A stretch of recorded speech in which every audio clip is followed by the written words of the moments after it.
Alright, welcome to Let's Talk Unforgotten Realms Live. Today's subject will be the Curse of K4 and virtual dices. So first off, what is the Curse of K4? Well, if you do not know what it is, I can only guess you haven't seen any You Are Live yet. So there will be a link in the description below to the first episode of the first campaign. However, if you have been watching You Are Live and don't know about the Curse of K4, there will be another link in the description below that explains it in details.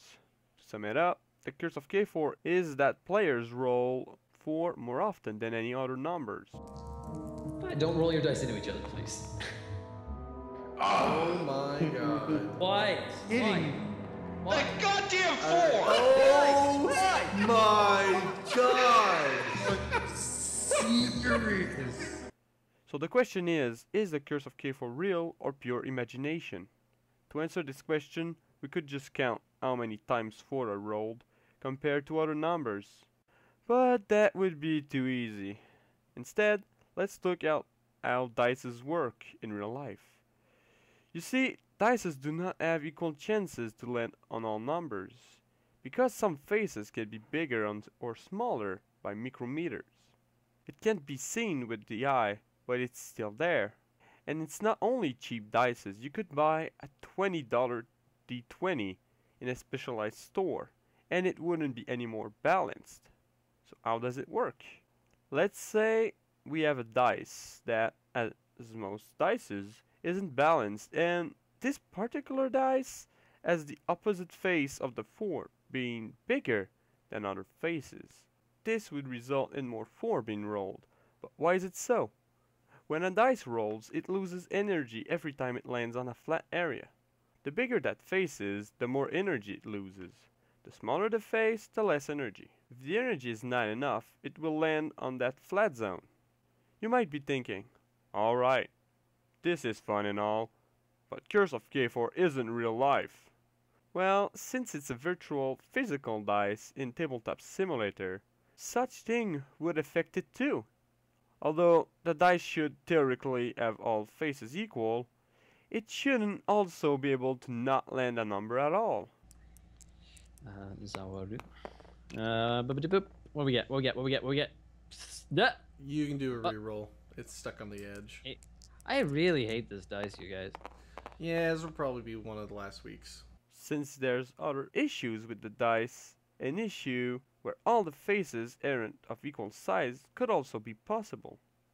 I just want to point out that the beginning of the Curse of K4 coincided with a Tabletop Simulator update that modified the dice physics. Which brings me to virtual dices. As they're virtual and there is no actual physics to them, problems listed previously do not exist at all.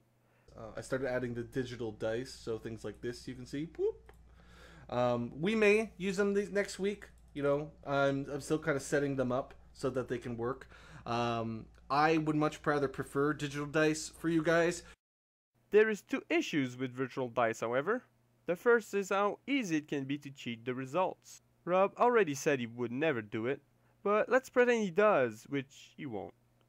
Well, you would have to type the numbers, then throw the dice. You can't set a number you want without entering it. So you would need to type between 1 or 2 characters, depending on the number he wants. And since Rob has a mechanical keyboard, which, by the way, I only know cause I can clearly hear it in the streams, you would hear him press keys right before he rolls a dice, and since it's live, he wouldn't be able to edit it out. So it would be very easy for us to tell if he cheated the dice rolls. But also, if he's caught cheating the rolls, he would lose a lot of audience, probably killing the show, possibly his YouTube career. So it would be very risky for him and have absolutely no reward for such a high risk. The second issue with the virtual dices is the presentation. It loses all the stress that goes along with seeing all those numbers roll by and seeing a 1 or a 20 getting close by as it finishes its roll. Now, depending on how the virtual dice is done, it can have the similar effect on people. If you say a few numbers before the real number shows up, it will emulate the effect. However, when you know all the numbers before the final number doesn't matter whatsoever, you lose that effect. But you can prevent that by making the numbers shown before the final number matter. To do so, you can simply have the dice pick its final number, but not show it yet. Then it picks another random number that isn't the same one, or a 1 or a 20, and shows it. Do this a couple times, maybe 3 or 4 times, and you just built up a nice stress effect. Why? Because when you will see all those 3, 4 numbers go by, you will know that the final number won't be any of those. So if, for example, we roll a dice and we see 2, 4, 7, and 9, then we can safely guess it's gonna be a good roll, but it doesn't guarantee it. So that was my personal thought on how virtual dices could work. This is gonna be the end of this episode of Let's Talk Unforgotten Realms Live. Be sure to leave a like and subscribe if you enjoyed. Thanks for watching.